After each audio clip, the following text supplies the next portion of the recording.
Hello दोस्तों, आपके अपने यूट्यूब चैनल यूपीएससी नेट में स्वागत है। मैं अतुल गुप्ता। आज यहाँ पर बात करेंगे एमपीपीएससी प्रीलिम्स प्रैक्टिस सीरीज की। जैसे कि नाम में ही छुपा हुआ है कि प्रीलिम्स को ध्यान में रखते हुए प्रैक्टिस सीरीज को स्टार्ट कर रहे हैं, जिसमें आपकी यूनिट वाइज चलने वाली है। देखो, बहुत सारी चीजों को आपको समझना होगा, इसके बाद ही हम वीडियो को स्टार्ट कर पाएंगे। 1 मिनट में थोड़ा सा समझ लेंगे। हम यूनिट वाइज जो होगा यहाँ पर हम जो है एमसीक्यू यहाँ पर लगाने वाले हैं, जितनी भी आपकी यूनिट है। तो आज हमारी यहाँ पर पहली यूनिट से स्टार्ट हो रहा है। पहली यूनिट में जैसे कि आप सभी को पता है कि इतिहास से संबंधित हम क्वेश्चनों को सबसे पहले बात करेंगे। तो केवल एमसीक्यू रहने वाले हैं। यहाँ पर कोई भी आपका एक्सप्लेन नहीं होगा, कोई भी डिटेल्स नहीं होगी, केवल आपको एमसीक्यू की हम प्रैक्टिस कराने वाले हैं। बहुत सारे एमसीक्यू होंगे, लगभग 7-8 हज़ार, हो सकता है 10 हज़ार से ज्यादा भी एमसीक्यू आपके कवर हो जाए यहाँ पर। ठीक है, तो बहुत ज्यादा महत्वपूर्ण रहने वाली सीरीज है। इसको थोड़ी सा ध्यान से जरूर आप लोग देखिएगा। तो शुरुआत करेंगे सबसे पहले हम प्राचीन के विश्वविद्यालय से, और एक एक करके सारे हम टॉपिक कवर करेंगे। यहाँ पर सभी टॉपिक कवर करेंगे। आपको निश्चिंत होकर बस देखना है आपको, और अपना स्कोर हो सके तो जरूर बताइएगा। पहला यहाँ पर क्वेश्चन कहता है, नालंदा विश्वविद्यालय की जो स्थापना है वह किसके द्वारा जो है की गई थी। नालंदा विश्वविद्यालय की स्थापना की बात की जाए, कुमारगुप्त प्रथम के द्वारा जो है की गई थी। कुमारगुप्त प्रथम ने नालंदा विश्वविद्यालय की स्थापना की थी। सेकेंड क्वेश्चन पर अगर हम चलें, तो दूसरा कहता है कि नालंदा विश्वविद्यालय के पुस्तकालय का धर्मगंज में निम्न में से कौन सा शामिल नहीं है। तो धर्मगंज में कौन सा शामिल पुस्तकालय नालंदा विश्वविद्यालय में नहीं है। तो रत्न सागर है, रत्नोदधि है, रत्न रंजक है। जबकि रत्न मणि बात की जाए तो नालंदा विश्वविद्यालय में नहीं है। नेक्स्ट क्वेश्चन आता है, जावा एवं सुमात्रा के शासक बालपुत्र देव ने किस पाल शासक के द्वारा नालंदा विश्वविद्यालय के 5 गांव दान में दिलवाए थे। तो जावा सुमात्रा के शासक थे बालपुत्र देव, और उस समय पाल वंश के शासक की बात करें कौन से थे जिनके द्वारा नालंदा विश्वविद्यालय को 5 गांव दान जो है करवाए गए थे। आप कहेंगे देवपाल के समय में आपका जो है किया गया था। चीनी यात्री हिनसांग ने नालंदा विश्वविद्यालय में कितने महीनों तक रहकर अध्ययन किया है। तो चीनी यात्री ने 18 महीने रहकर जो है नालंदा में हिनसांग के द्वारा आपका अध्ययन किया गया था। हिनसांग के समय नालंदा विश्वविद्यालय के कुलपति कौन थे। तो बहुत प्यारा क्वेश्चन है और ये बहुत बार आ चुका है। सीलभद्र नाम के आपके कौन थे, कुलधापति थे। नालंदा विश्वविद्यालय किस बौद्ध संप्रदाय की शिक्षा का प्रमुख केंद्र था। तो नालंदा विश्वविद्यालय कौन सी बौद्ध संप्रदाय की शिक्षा का केंद्र था। ऑप्शन रहेगा महायान संप्रदाय की शिक्षा का जो है केंद्र हुआ करता था उस समय नालंदा विश्वविद्यालय। तिब्बत में बौद्ध धर्म का प्रचार करने वाले प्रथम विद्वान कौन थे। तो तिब्बत में बौद्ध धर्म का प्रचार करने वाले पूछ रहे हैं प्रथम विद्वान की बात, तो चंद्रो गोविंद थे। कौन थे, चंद्र गोविंद की बात किया है तो तिब्बत में बौद्ध धर्म प्रचार करने वाले पहले विद्वान के रूप में जाने जाते हैं। भारत सरकार के द्वारा संसद से कानून पारित कर किस वर्ष नालंदा विश्वविद्यालय की पुनर्स्थापना जो है की गई है। तो कितना प्यारा क्वेश्चन है। 2010 का समय था। 2010 में भारत सरकार ने नालंदा विश्वविद्यालय में क्या किया था, पुनर्स्थापना के लिए इसको जो है एक कानून को पारित किया हुआ था। पुनर्स्थापित नालंदा विश्वविद्यालय के नोडल बॉडी कौन सी है। जो आपकी नोडल एजेंसी होती है, नोडल बॉडी होती है नालंदा विश्वविद्यालय के लिए पुनर्स्थापना करने के लिए कौन किसको बनाया गया था। भारतीय विदेश मंत्रालय के अंतर्गत जो है रखा गया था। भारतीय विदेश मंत्रालय इसके अंतर्गत जो है आता है। तो ये बहुत प्यारा क्वेश्चन था।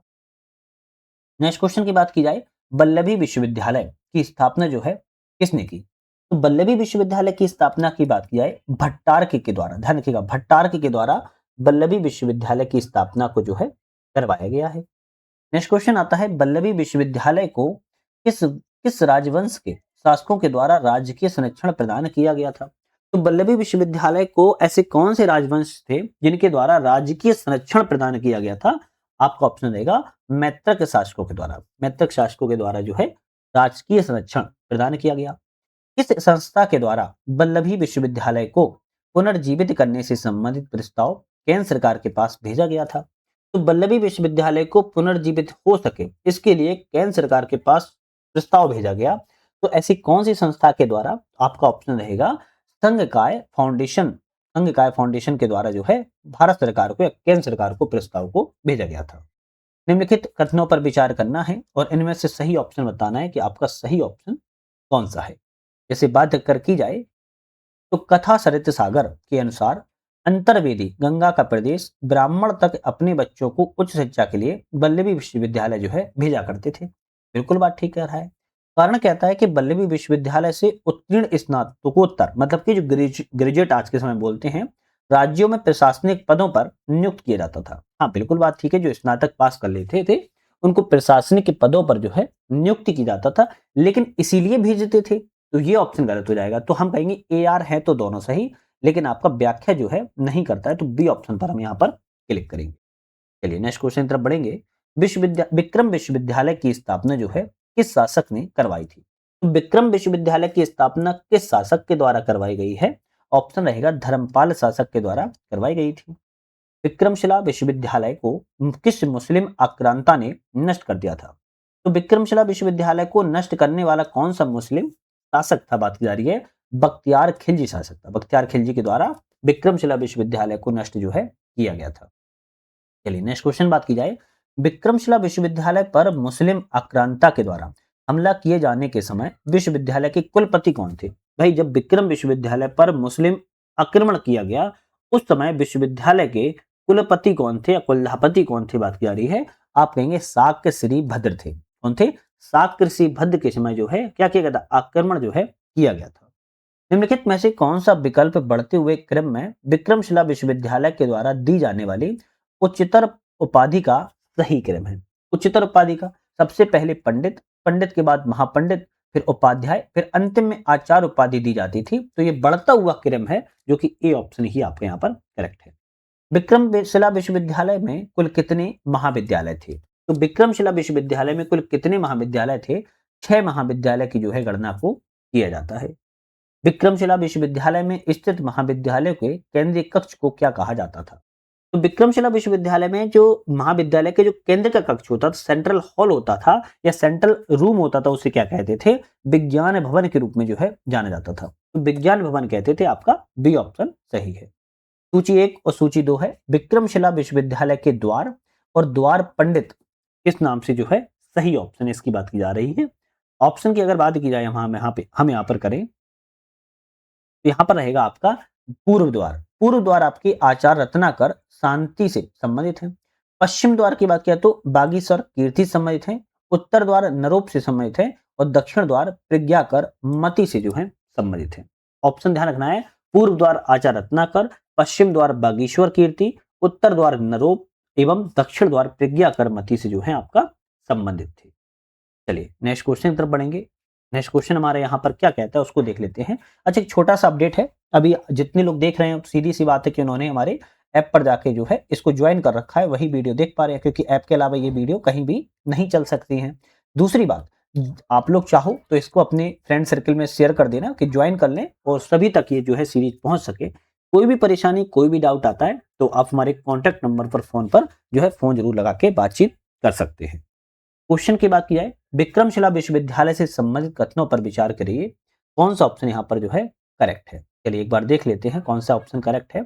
विक्रमशिला विश्वविद्यालय की प्रबंधन एवं प्रशासन चलाने के लिए मुख्य संघ के अध्यक्ष की देखरेख में एक परिषद जो है बनाई जाती थी। बिल्कुल बात ठीक है। विक्रमशिला विश्वविद्यालय में शैक्षणिक व्यवस्था 6 द्वार पंडितों की समिति के द्वारा संचालित की जाती थी। ये भी ऑप्शन सही है। इसके बाद आता है कि विक्रमशिला विश्वविद्यालय को पाल शासकों के द्वारा राजकीय संरक्षण जो है दिया गया था। बिल्कुल सही है, पाल शासकों ने इसको राजकीय संरक्षण जो है प्रदान किया था। फिर आता है कि विक्रमशिला विश्वविद्यालय में तिब्बती छात्रों के आवास के लिए विश्वविद्यालय में एक विशिष्ट अतिथि गृह भी बनवाया गया था। तो ऑप्शन कहेंगे हम, ये भी करेक्ट है। ऑप्शन रहेगा डी वाला, क्योंकि सभी ऑप्शन यहाँ पर जो है आपके सही थे। चलिए नेक्स्ट आता है, नालंदा विश्वविद्यालय के पुस्तकालय का क्या नाम था? नालंदा विश्वविद्यालय के पुस्तकालय की बात की जा रही, क्या नाम था? ऑप्शन रहेगा रत्नोदधि नाम था। क्या नाम था? पुस्तकालय का नाम रत्नोदधि के नाम से जाना जाता था। सम्राट हर्ष ने कितने गांवों का राजस्व नालंदा विश्वविद्यालय के निर्वाह के लिए दिया था? सम्राट हर्ष के द्वारा कितने गांव थे जिन्हें राजस्व नालंदा विश्वविद्यालय के निर्वाह के लिए दिया गया था? 100 गांवों का जो है निर्वाह करने के लिए जो है दिया गया था। ही ली के अनुसार भारत नालंदा विश्वविद्यालय में विद्यार्थियों की संख्या कितनी है? बात की जा रही है कि हीली की नालंदा विश्वविद्यालय में विद्यार्थियों की संख्या कितनी बताई है? ऑप्शन रहेगा 10,000 विद्यार्थियों की संख्या को जो है बताया हुआ था। भारतवर्ष में निम्नलिखित में से किस पौराणिक द्वीप का भाग था? भारतवर्ष निम्नलिखित में से किस पौराणिक द्वीप का भाग बताया गया है? जम्बू द्वीप का जो है भाग को बताया गया है। नेक्स्ट क्वेश्चन आता है किस पौराणिक द्वीप के मध्य में सुमेरु एवं मेरु पर्वत स्थित है। सुमेरु एवं मेरु पर्वत की बात की जा रही है, किस पौराणिक द्वीप के मध्य में बताया गया स्थित है। ऑप्शन रहेगा जम्बू द्वीप के बीच में यह स्थित है। नेक्स्ट क्वेश्चन आता है जम्बू द्वीप को कितने वर्ष में बांटा गया था। तो जम्बू द्वीप को कितने वर्ष में बांटा गया है, बढ़िया क्वेश्चन है, 9 वर्ष में जो है बांटा गया है।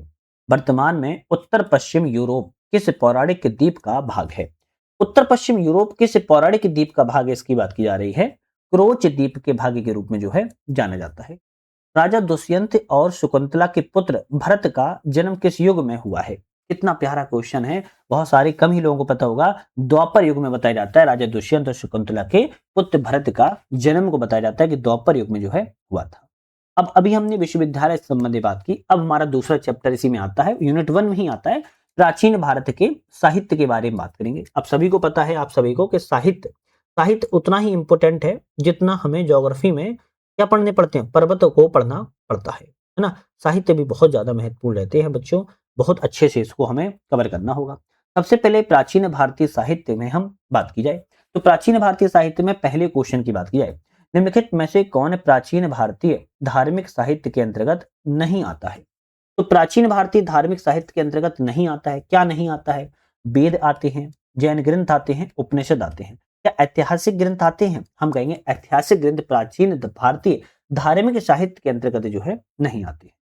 नेक्स्ट क्वेश्चन आता है कौन सा प्राचीन भारतीय ब्राह्मणोत्तर धार्मिक साहित्य है। तो आपका ऑप्शन रहेगा बौद्ध ग्रंथ। बौद्ध ग्रंथ आपके ब्राह्मणोत्तर जो है धार्मिक साहित्य के रूप में जाने जाते हैं, मतलब कि ब्राह्मण के बाद में आते हैं, है ना। उपनिषद, स्मृति और रामायण ये सभी ब्राह्मण धार्मिक साहित्य है। निम्नलिखित में से किसे संहिता के नाम से जाना जाता है।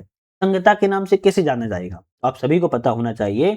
ऋग्वेद, यजुर्वेद, सामवेद और अथर्ववेद, इन चारों वेदों को अगर मिला दिया जाए तो सम्मिलित रूप से हम क्या कहते हैं, क्या कहते हैं, संहिता के रूप में जो है जानते हैं। अब इसमें अथर्ववेद नहीं लिखा है क्योंकि चारों ऑप्शन में, डी वाले ऑप्शन में चारों वेदों के सम्मिलित रूप आ गया है। तो अगर चारों वेदों को पढ़ा जाए तो उसे संहिता के रूप में जो है जाना जाएगा। नेक्स्ट क्वेश्चन आता है वेदों के संकलनकर्ता कौन थे। भाई वेदों के संकलनकर्ता की बात की जा रही है, कौन थे। तो आपका ऑप्शन रहेगा वेदों के संकलनकर्ता को वेद व्यास जो है कहा जाता है। इस विदेशी ग्रंथ की भाषा ऋग्वेद की भाषा से मिलती जुलती है। तो किसकी मिलती है, ऑप्शन सभी को पता होना चाहिए। अवेस्ता से ईरान की भाषा जो है मिलती जुलती कहीं ना कहीं नजर आती है। ऋग्वेद के किस सूक्त में चतुर्वर्ण व्यवस्था का उल्लेख किया गया है।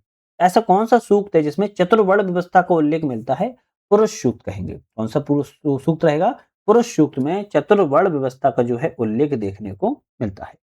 इस सूक्त में चतुर्वर्ण व्यवस्था का उल्लेख नहीं है, बात की जा रही है इसमें नहीं है। पुरुष सूक्त, विष्णु पुराण, महाभारत, शांति के पर्व या फिर वेदांग। तो चतुर्वर्ण व्यवस्था का उल्लेख किस सूक्त में नहीं है, बात की जा रही है। हम कहेंगे पुरुष सूक्त में है, विष्णु सूक्त में है, महाभारत के शांति पर्व में है, जबकि वेदांग में चतुर्वर्ण व्यवस्था का उल्लेख नहीं किया गया है। नेक्स्ट क्वेश्चन आता है ऋग्वेद का सबसे छोटा मंडल कौन सा है। सबसे छोटा मंडल ऋग्वेद की पूछी याद किया है तो द्वितीय मंडल को ऋग्वेद का सबसे छोटा मंडल जो है कहते हैं। एक तरफ वेद हैं, दूसरी तरफ ऋषि हैं। कौन से वेद किस ऋषि से संबंधित हैं, इसकी बात यहाँ पर की जा रही है।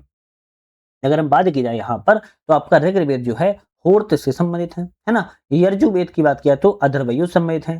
सामवेद की बात किया तो उद्गाता से, अथर्ववेद की बात किया तो ब्रह्मा से संबंधित है। तो इस तरीके से आप इनको याद कर लो, एग्जाम में बहुत आते हैं। नेक्स्ट क्वेश्चन की तरफ बढ़ेंगे। 10वां नंबर का हमारा क्वेश्चन आता है, हालांकि क्वेश्चन तो और भी ऊपर लगा चुके हैं। इस चैप्टर का 10वां आता है कौन सी ऋग्वेद से संबंधित विदुषी नहीं थी। तो इनमें से विदुषी कौन सी नहीं थी, तो आप कहेंगे लोपामुद्रा थी, सची थी, काच्छावृत्ति थी। जबकि गार्गी की बात किया तो ऋग्वेद से संबंधित जो है विदुषी नहीं थी, ध्यान रखिएगा। तो वहां पर बी ऑप्शन आपका यहाँ पर गलत है। नेक्स्ट आता है किस ऋग्वेद में जनतंत्र का देवता कहा गया है। तो जनतंत्र के देवता के रूप में किसे कहा गया है, ऑप्शन रहेगा संज्ञान को जनतंत्र के देवता कही गए हैं। ऋग्वेद को किस वर्ष यूनेस्को के विश्व मानव विरासत में शामिल जो है किया गया है। ऋग्वेद को ऐसा कौन सा साल जैसे यूनेस्को को विश्व विरासत मानव में शामिल किया गया, 2020 में। बड़ा इंपोर्टेंट क्वेश्चन, सॉरी 2007 में, माफी चाहता हूँ 2007 में, सॉरी 2007 में जो है ऋग्वेद को विश्व मानव विरासत में शामिल जो है किया गया है। सॉरी माफी चाहते हैं, 2007 आपको याद यहाँ पर रखना है। ठीक है, चलिए बात की जाए नेक्स्ट क्वेश्चन की, किस वेद को वाजसनेही कहा जाता है। तो वाजसनेही कौन से कहते हैं, शुक्ल यजुर्वेद को बाज सन्ही के रूप में जो है जाना जाता है। ए ऑप्शन करेक्ट है। नेक्स्ट क्वेश्चन की बात की जाए, निम्नलिखित कथनों पर विचार करना है और विचार क्या करना है कि इनमें से कौन सा कथन जो है आपका सही है। चलिए सही कथन की बात की जाए, धनुर्वेद यजुर्वेद का उपवेद है जिसकी रचना विश्वामित्र ने की है। बिल्कुल बात ठीक है। सामवेद की अधिकांश रचनाएं यजुर्वेद से मिलती हैं, नहीं भाई ऋग्वेद से मिलती हैं, तो गलत है। अथर्ववेद के अधिकांश मंत्र लौकिक जीवन से संबंधित हैं, हाँ बिल्कुल बात ठीक है। ऋग्वेद के भूमि सूक्त में पृथ्वी की महत्ता को नहीं, पृथ्वी की महत्ता को नहीं दर्शाया गया, तो केवल पहला और तीसरा ऑप्शन सही है, हम कहेंगे बी रहेगा। 1 और 3 ऑप्शन यहाँ पर करेक्ट है। नेक्स्ट आता है कि अश्वमेध यज्ञ का सर्वप्रथम उल्लेख कहां पर हुआ है। तो अश्वमेध यज्ञ का उल्लेख की बात करें कहां पर किया गया है, ऑप्शन रहेगा ऋग्वेद के 7वें मंडल में देखने को अश्वमेध यज्ञ का वर्णन जो है मिलता है। ऋग्वेद में कौन सा सामवेद की शाखा नहीं है, तो कौन सी सामवेद की शाखा नहीं है बात करिए तो राणायनी है, कौथुमा है, जैमिनी है, जबकि पिपलाद की बात किया है तो ये सामवेद की शाखा जो है नहीं है। चलिए नेक्स्ट क्वेश्चन देख लेते हैं। नेक्स्ट क्वेश्चन है, वेदांग है और वेद रूपी शरीर के अंग हैं। जैसे कल्प की बात किया तो हाथ से मिला है, व्याकरण की बात किया तो मुख से मिला है, निरुक्त की बात किया तो ये आपका कान से मिला है और छंद की बात किया तो पैर से मिला हुआ है। तो इस ऑप्शन में आपके यहाँ पर सही ऑप्शन की बात अगर की जाए तो हम कहेंगे सी ऑप्शन यहाँ पर आपका करेक्ट है। कौन सा? सी ऑप्शन आपका यहाँ पर करेक्ट है। चलिए ब्राह्मण ग्रंथ की अगर हम बात की जाए, राजभिषेक के नियम का वर्णन किस ब्राह्मण ग्रंथ में मिलता है। राजभिषेक के नियम का वर्णन किस ब्राह्मण ग्रंथ में मिलता है? ऐत्रेय ब्राह्मण में मिलता है। ए ऑप्शन आपका करेक्ट है।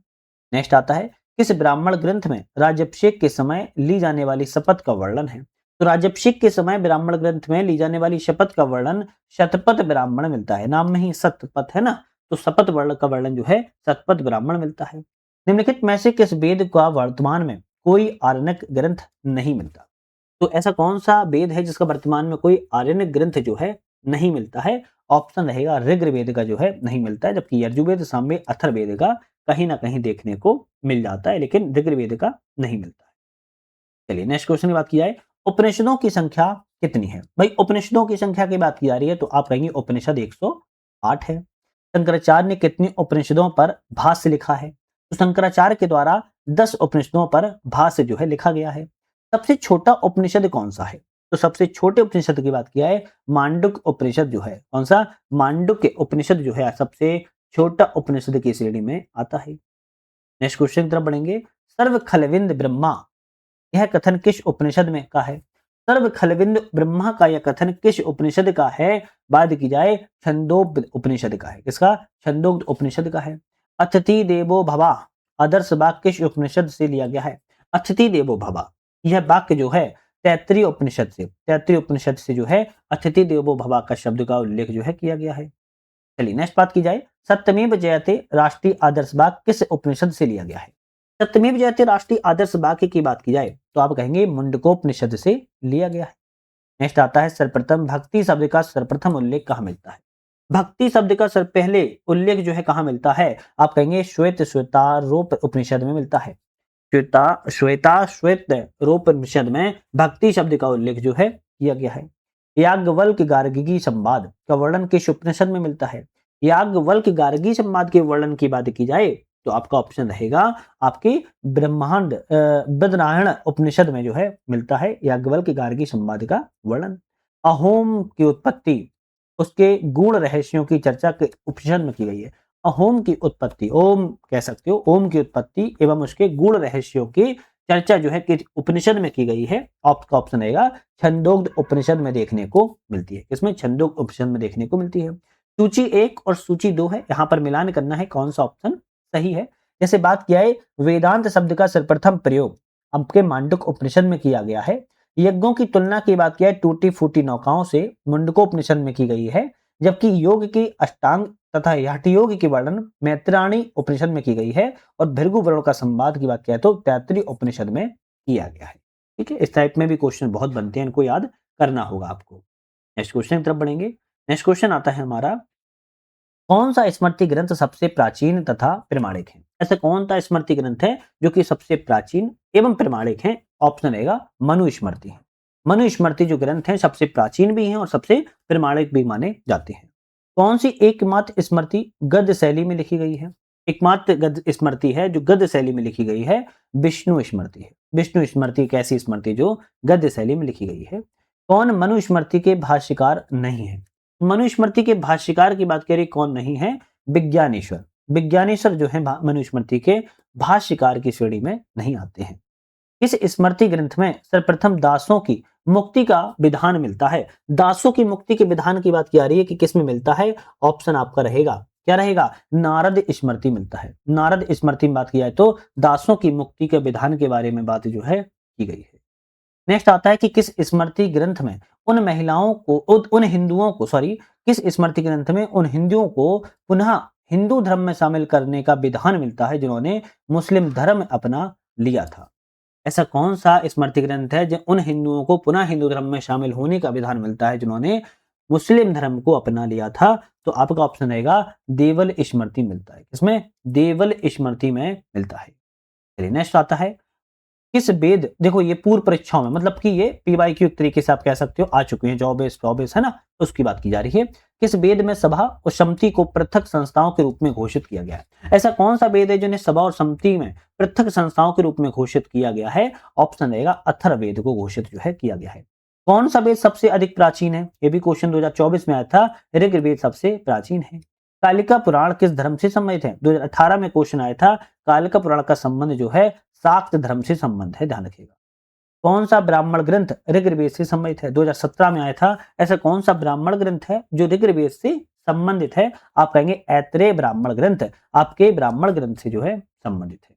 किसका वर्णन वेदांत दर्शन के साथ नहीं है? वेदांत दर्शन के साथ किसका संबंध नहीं है? ऑप्शन रहेगा अभिनव गुप्त का संबंध जो है नहीं है, जबकि शंकराचार्य, रामानुज, माधवाचार्य का संबंध देखने को मिलता है। संस्कृत साहित्य का प्रादुर्भाव किस वेद के द्वारा हुआ है? संस्कृत साहित्य का प्रादुर्भाव किस वेद के द्वारा हुआ है? ऑप्शन रहेगा ऋग्वेद के द्वारा देखने को जो है मिला हुआ है। तो ये हमने अभी तक 2 टॉपिक जो है कवर कर ली हैं। नेक्स्ट वीडियो में हम आप लोगों की थोड़ा सा देखेंगे क्या रिस्पॉन्स मिलता है, तो फिर उसके बाद वीडियो को लेंथ को बढ़ा देंगे, 1-1 घंटे तक कोशिश करेंगे 1-1 घंटे की वीडियो को ले जाए। तो एक तरीके से इंट्रो वीडियो मान लो, या फिर आप ये कह लो कि छोटे टॉपिक के माध्यम से आपको चीजें पता चल गई अब कैसा ये सीरीज जो है बनने वाली है। तो नेक्स्ट हमारा जो वीडियो आएगी वो प्राचीन भारतीय राजनीतिक और सामाजिक व्यवस्था, और भी सारे इसके साथ जो है टॉपिक को हम कवर करेंगे। तो आज के लिए धन्यवाद।